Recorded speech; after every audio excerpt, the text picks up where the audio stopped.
안녕하세요, 라뮤나입니다. 오늘은 조금 무거운 주제에 대해서 이야기를 해보고자 합니다. 우리나라는 정말 민주주의가 맞는지, 우리나라도 좋은 복지라고 하는데 정말 좋은 복지가 맞는지, 유럽 같은 복지가 가능한가에 대한 편입니다. 한번 끝까지 시청해주시면 감사하겠습니다. 시청하기 전 라뮤나 구독과 좋아요 꼭 부탁드리겠습니다. 바로 시청해보겠습니다. 일단 나라에 있어서 민주주의라는 것은 어쩌면 시민들이 경제에 대해서 잘 모르고 있다면 민주주의라는 것은 솔직하게 의미가 반감이 되거나 없다고 표현을 할 수 있을 것입니다.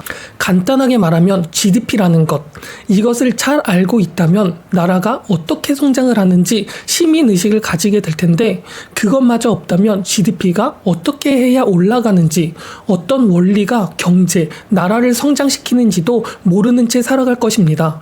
어쩌면 이러한 것들은 사회가 병들어 있다고도 말을 할 수가 있을 것입니다.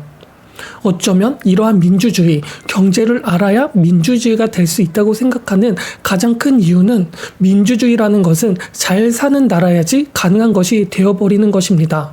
잘 산다는 것은 나라가 성장을 하면서 그 성장성에 다른 나라들도 투자를 하고, 그렇게 되면 돈이 유입이 되고 돈이 유동성이 붙어서 더 활발한 성장을 할 수 있게 되어버리는 것이죠. 그렇게 잘 살게 되면 비로소 나라는 여유가 생기기 시작하면서 그제서야 민주주의가 되어버릴 수 있게 되어버리는 것입니다. 그렇기 때문에 경제라는 것은 정말 중요하고, 그 경제라는 것이 나라, 국가만 경제를 잘 안다고 할 수 있는 것이 아니라 우리 같은 시민들도 경제에 관하여 기본적으로 나라가 어떻게 성장을 하는지는 알아야 그 시민의식이 바탕이 되어 경제도 성장을 할 수 있게 되는 것입니다. 즉, 경제를 잘 알게 되면 우리 같은 시민들도 시민의식이 생겨 나라가 잘 사는데 뒷받침을 할 수 있게 되어버립니다. 그러면 어떤 나라가 잘 사는 나라가 되는 방법일까요? 경제라는 것을 어떻게 사람들에게 인식을 줄 수 있을까요? 일단 그렇게 되기 위해서는 보편적인 복지가 바탕이 되는 나라가 되어야 잘 사는 나라가 될 수 있을 것입니다. 즉, 시민들이 복지 정책으로부터 혜택을 받는다는 그 심리적인 만족감이 있어야 그게 바로 지속성이 생기고, 그게 바로 가능성이 생기게 되는 것입니다. 예를 들어 북유럽의 경우에는 민주주의일까요? 라고 한다면 반은 맞고 반은 틀릴 것입니다. 북유럽의 경우 소득세율 이런 게 50%가 넘거나 60%까지 받을 때도 있습니다. 우리 같은 경우 세금을 내기 싫어하는 것을 보면 북유럽은 세금을 정말 많이 내는 것입니다. 이런 것을 보면 어쩌면 민주주의의 특성이 아닐 수도 있습니다. 하지만 북유럽의 경우 세금을 많이 내는 것에 대해서 불편하게 불합리적이라고 생각을 하지 않으며, 북유럽의 여론조사 같은 것만 보아도 국민이 세금을 내는 것을 아까워하지 않고 만족을 한다고 나타나 있기도 합니다. 세금을 많이 내는 대신 많은 것들의 혜택이 있기 때문이죠. 그러니까 북유럽 같은 나라들은 복지국가가 정치적으로 지속이 가능하게 만들어 버리기도 합니다. 하지만 왜 이게 가능할까? 를 생각해보면 북유럽의 대부분의 기업 회사가 나라에서 운영을 하는 경우가 많이 있으며, 어쩌면 이것은 지리학적인 북유럽의 특성에 이런 것들을 만들어 버리게 되었습니다. 바로 자원이 풍부하고 그러한 자원으로 인하여 나라가 돌아가고 있으며, 그 자원을 나라에서 관리하기 때문에 일자리 창출이라는 것이 나라에 의해 많이 나타나며, 즉 나라와 시민이 공존을 하고 있는 것입니다. 그렇기 때문에 세금도 많이 낼 수 있으며 혜택도 많이 받을 수 있게 되는 것입니다. 어쩌면 이것은 민주주의의 정책이 아닌 나라에서 통제를 할 수 있는 독재국가, 공산주의의 특성일 수도 있습니다. 어떻게 보면 민주주의의 특성을 가지고 있기도, 어떻게 보면 나라가 전부 움직이는 구조일 수도 있는 것이죠. 세금도 높기 때문에 나라가 전부 통제가 가능할 수도 있는 그러한 구조입니다. 그렇기 때문에 복지도 좋아지고 하는 것이죠. 하지만 미국 같은 나라들은 선별적 복지라는 개념을 사용하고 있습니다. 바로 가난한 사람도 세금을 내고 부자도 세금을 내는 것이며, 가난한 사람들도 공짜로 모든 것을 받는 구조가 아니게 됩니다.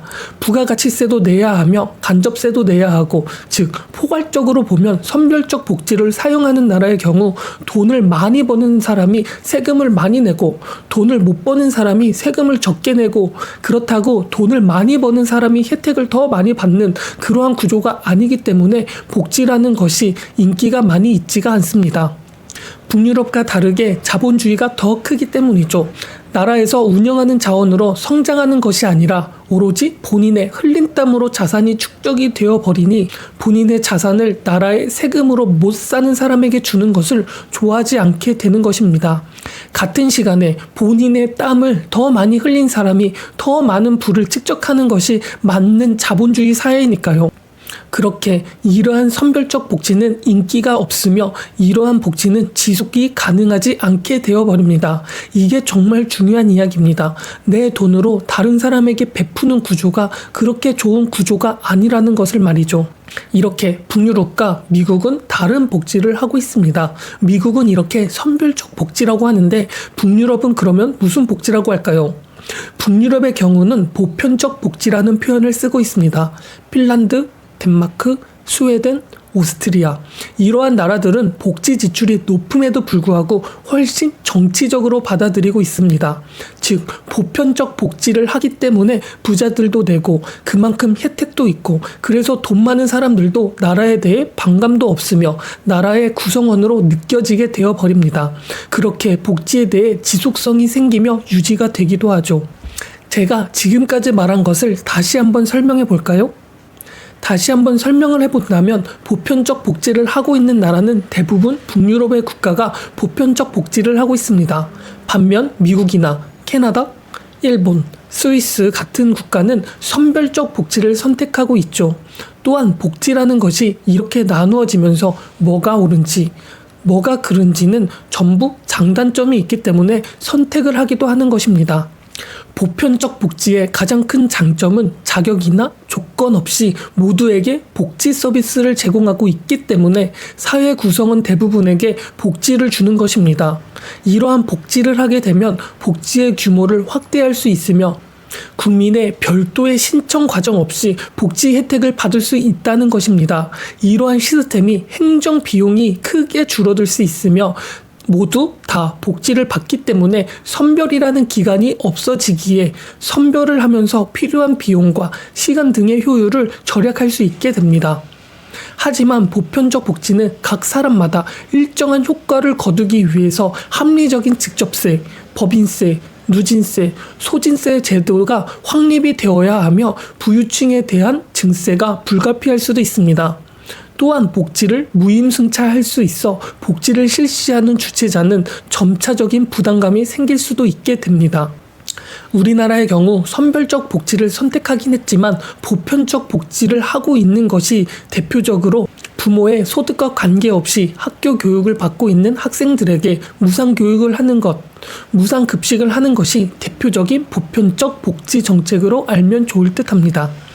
이와 반대로 선별적 복지 개념은 저소득 계층처럼 도움이 필요한 사람들은 일정 기준으로 선별을 하며 제한적인 복지 시스템을 제공하는 것을 뜻하며 선별된 이들에게만 제공하기 때문에 상대적으로 비용이 적게 들어 비용 대비 효율을 따질 수 있게 됩니다.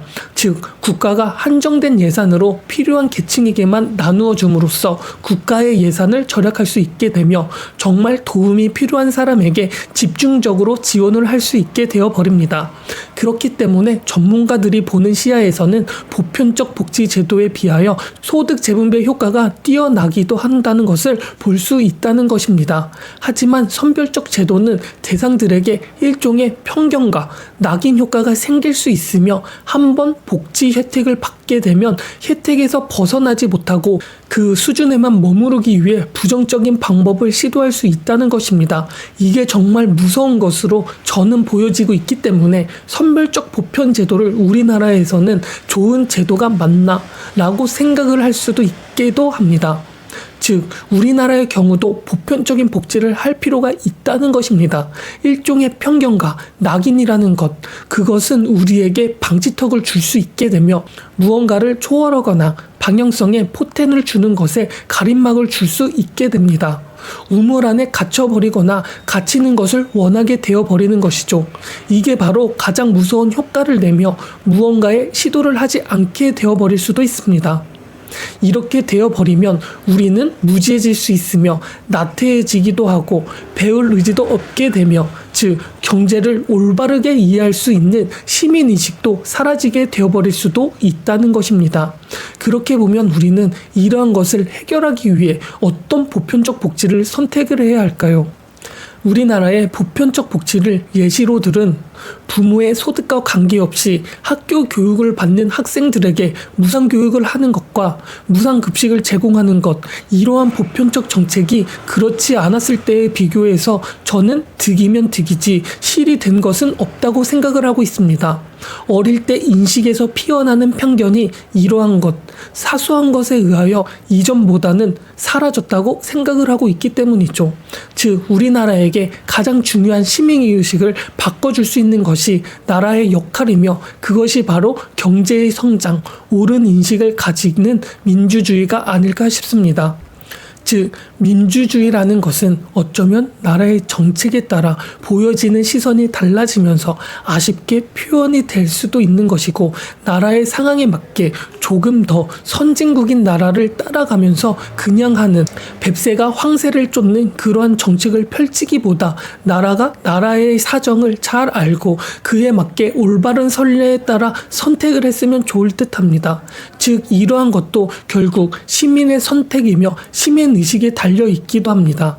즉 어떻게 보면 닭이 먼저인지 알이 먼저인지의 과제일 수도 있습니다.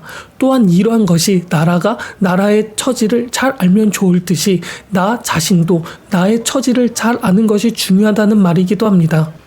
조금 민감하거나 난해한 이야기로 돌아갔지만 우리나라의 경우 어쩌면 빠른 경쟁 성장률로 인하여 선진국이라고 생각을 하고 있는 자만이라는 것이 이러한 상황을 만들었고, 이렇게 부풀려진 경제가 우리의 시민의식을 만들어 우리가 어쩌면 선진국이라고 생각을 하면서 올바른 길로 나아가고 있는 것이 아닐 수도 있다 생각을 합니다.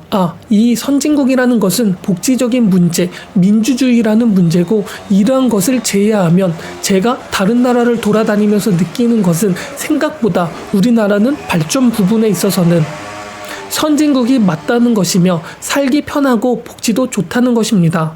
제가 말하고 싶은 것은 경제 문해력이 아직은 많이 부족하다는 것이고, 이것은 잘 해결이 되면 올바른 민주주의, 시민의식까지 펼쳐나갈 수 있는 것인데 조금 안타깝다는 것이 맞을 것입니다. 즉 우리나라도 민주주의라는 것을 올바르게 이해해서 복지라는 개념도 올바르게 이해해서 좋은 선택을 할 수 있는 길이 있는데, 이게 바로 우리 시민의식의 문제라고 생각이 들어서 이런 영상을 통해 복지라는 개념과 민주주의라는 것을 알게 되었으면 좋겠습니다. 복지에 따라서 정치적 성향에 따라서 같은 민주주의지만 민주주의의 성향이 아닐 수도, 개인에게 투표를 한 개 준다고 무조건적인 민주주의가 아닐 수도 있다는 것입니다. 올바른 경제 지식이 있는 사람의 한 표와 아무 지식이 없는 한 표하고는 정말 많은 차이가 있으며, 아무 지식 없이 그냥 나에게 이득이 된다고 그 사람을 뽑는 나라의 경우는 어쩌면 민주주의가 아니게 되어버리는 것입니다. 즉 민주주의에 투표를 할 수 있는 나라가 민주주의구나라는 생각의 시대는 이미 끝이 났다는 것입니다. 우리나라는 이제 조금 벗어났지만 아직 다른 나라의 경우 돈을 많이 사용해서 투표를 얻어 대통령이 되는 나라가 나오고 있기도 하고, 종교를 이용해서 대통령이 나오고도 하고, 이러한 포퓰리즘이 있으면 이게 민주주의가 맞을까 한번 생각을 해보셔야 합니다. 이것은 한 표를 잘 투표하는 사람의 문제고, 이게 바로 우리의 문제가 되는 것입니다. 이게 민주주의입니다. 이것만이라도 이해를 하셨으면 좋겠습니다. 복지도 마찬가지입니다. 이것을 이용하면서 표를 얻을 수 있고, 그게 의식을 만들고 그게 그 사람의 인생이 될 수도 있게 되니까 말이죠. 우리는 이런 것을 알아서 이런 것들을 활용하면서 올바른 정치와 복지로 앞으로 나아갔으면 좋겠습니다.